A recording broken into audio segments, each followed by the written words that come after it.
As an aging millennial, there are a few things I've noticed about myself in recent years.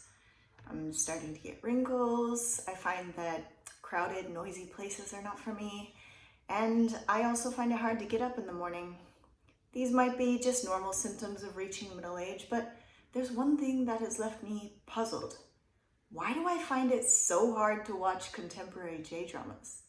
Hey guys, it's Kawaii Creep. Thank you so much for joining me today. Today I'm going to be diving into what I call the golden age of dramas. That's from the early 2000s till about 2015, give or take a little bit. And I'm going to be talking about what sets them apart from the dramas of today. Before I get started, I just want to let you know that I am going to be speaking in generalities, and I'm also using my own opinion here, so feel free to disagree. Go ahead and leave a little hate comment if you want, because it will boost my engagement.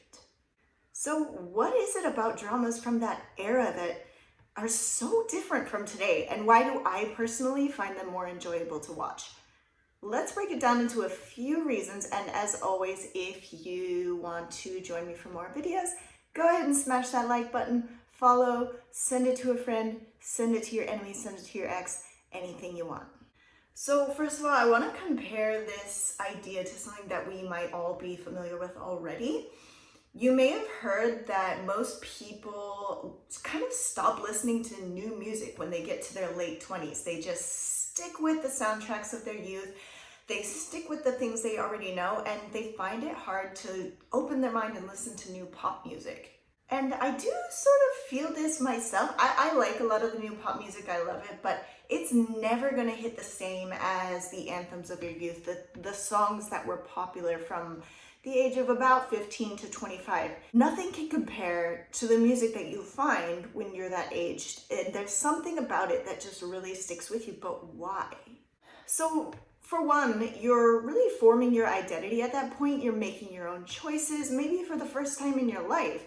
As a kid, maybe you didn't have a device, you didn't always get to choose the music that you were exposed to, but once you're in your late teens, you're old enough to have a device, hang out with your friends without your parents, and you're finally old enough to kind of figure out what music you actually like and select it for yourself. They say that this is the time that you find that music that really sticks with you forever, and I feel like it's the same with dramas. The dramas that I watched at that time stick with me so much because they were the ones that I sought out and chose for myself. Furthermore, when you're that age, you're about the same age as the characters in the dramas. So, for example, in 2005, I was 18, and that's when Honey Yori Dango came out. In the show, they're late high school students, so the characters are all teenagers. You kind of feel like you're a part of their world. You can relate to the struggles and experiences that the characters are in a deep, deep way, and perhaps you can relate to them better than some of your real life relationships. Therefore, you sort of form a bond with these characters that can last a lifetime. Going back and watching dramas from this era also gives me a refreshing but somewhat bittersweet taste of nostalgia. From the costumes to the fashion to the makeup and hairstyles, everything has an early 2000s shimmer and shine to it that takes me right back to those days. Watching the characters take out their flip phones, apply that light pink shiny lip gloss, or rock their capris really just brings me back to a time that felt so complex and big at the time, but looking back, it was really simple and beautiful. There's also the fact that at this time, in the early aughts, obviously technological advances were exploding in every aspect. This affected the way that the dramas were made. So shows from the 80s and 90s were more grainy, they had less special effects, less big shots, less locations. But with the rise of technology, suddenly these shows had a lot more to work with, and they could make them that much more entertaining. So those shows may look dated now from a 2025 lens, but back then we could hardly believe how high-tech it felt.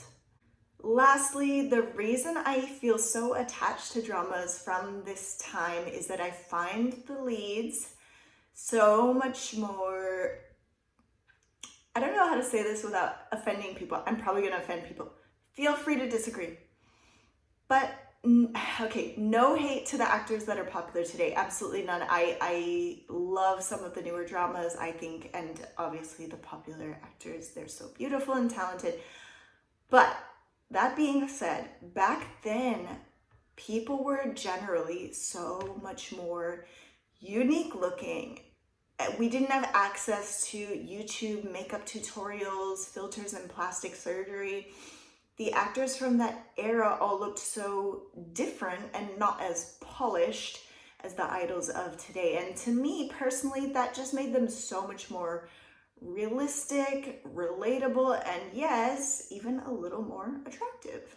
And please don't get me wrong, there's so many great dramas and actors today, and I've enjoyed a lot of them. And of course, there are prestige shows like Shogun that would never have been able to be made back in the early aughts.